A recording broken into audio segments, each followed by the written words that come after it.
Fred. Our garbage disposal's been acting up a lot lately, so I decided that it was time to buy a new one.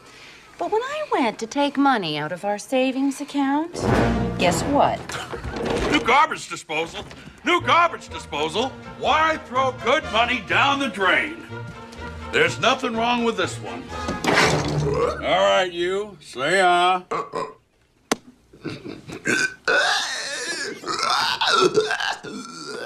Do you have any idea why there's no money in our savings account? Aha! There's your problem right there.